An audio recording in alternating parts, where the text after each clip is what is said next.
In the galactic catalog of habitable planets, Category Theta 9 was marked with a red warning symbol.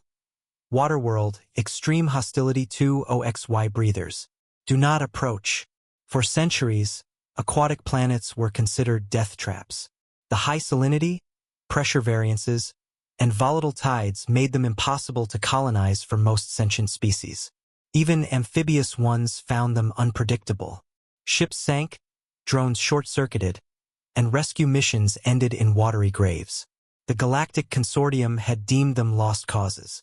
Then came the humans. The first incident was dismissed as a malfunction.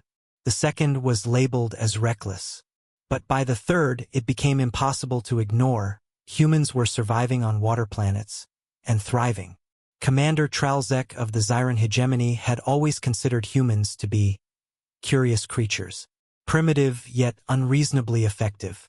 They weren't the fastest, strongest, or smartest species, but somehow they always prevailed. That, in itself, was unsettling. So when reports came in that a human vessel had landed on Nymir 7, a Category Theta 9 death world, Tralzek personally took command of the observation mission. His cruiser hovered in low orbit above the turquoise planet. Endless oceans stretched as far as sensors could detect, broken only by violent whirlpools and the occasional rogue wave that reached miles into the sky. Visual feed coming online. His science officer clicked. Human life signs detected on surface. They're in the water, Commander. Tralzek's mandibles twitched. In the water? Their vessel has sunk. No, sir. They have voluntarily exited the craft. They're swimming. Tralzek turned toward the screen. The view focused on 3 human figures diving and surfacing with powerful strokes. They weren't flailing. They weren't in distress. They were playing. Lieutenant Morgan laughed as she surfaced, slicking her wet hair back with a grin. This water's amazing. Feels like Earth, just saltier and with more gravity.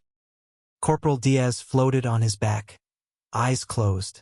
You ever think we'd be the first ones to make landfall here? Well, waterfall, I guess. Their squad leader, Sergeant Kale, nodded toward a distant storm wall.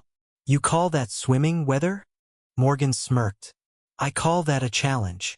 They dove back under in synchronized arcs, their bodies slicing through the denser-than-normal water with grace honed by generations of Earth's aquatic training. Evolution had taught humans to walk upright, but they had never forgotten how to swim. It was, in fact, instinct. Back aboard the Zyran cruiser, Tralzek was baffled. They exhibit no signs of aquatic adaptation. No gills. No hydroskins. How are they doing this? Commander, the science officer said cautiously, they appear to be enjoying it. Tralzek narrowed his eyes. Enjoying a death world? The officer nodded. Tralzek was silent for a long moment. Then he pulled up the data files on human physiology. He found something troubling. They're naturally buoyant. Their muscles operate even in turbulent environments, and they can hold their breath for several minutes. Some of them even dive for sport. Yes, the officer confirmed. One subculture has a traditional contest where they dive without equipment and retrieve objects from great depths. Madness, Tralzek whispered. As the days passed, the humans set up temporary oceanic buoys and floating habitats. They cataloged marine life, mapped currents, even tested storm surfing techniques using tethered boards. The Galactic Consortium was forced to reevaluate Nymir 7's classification. Not uninhabitable, not even hostile. It became potential human-compatible. The change sent shockwaves across hundreds of species. Some were outraged, others intrigued, and some afraid.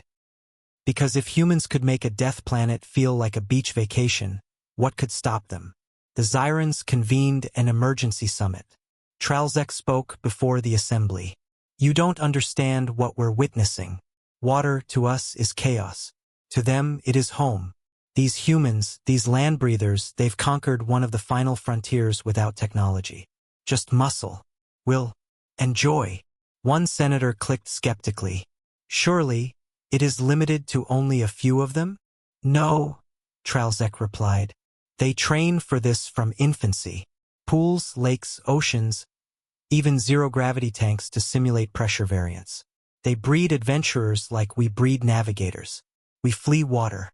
They embrace it. The chamber fell silent. Back on Nymir 7, a storm unlike any seen before began to form. Waves climbed 200 meters high. Winds cracked the sky. Any other crew would have evacuated. But not the humans. "Let's ride it," Kale shouted. They launched their modified floatcraft straight into the storm's heart. Cameras captured them dancing with nature's fury. Surfing, diving, laughing in defiance of the elements. The footage went viral across the galaxy. They were called mad, wild, insane, and yet they were also called unstoppable. In the weeks that followed, 3 more water planets previously deemed deadly were marked human-compatible. A new branch of the Galactic Marine Research Division was founded, staffed almost entirely by humans. Alien species began to hire human consultants for aquatic rescues, undersea archaeology, and even sport. A young alien cadet once asked her instructor, "Why are humans so good in water?" The instructor paused. "Because they never feared drowning. They feared not trying."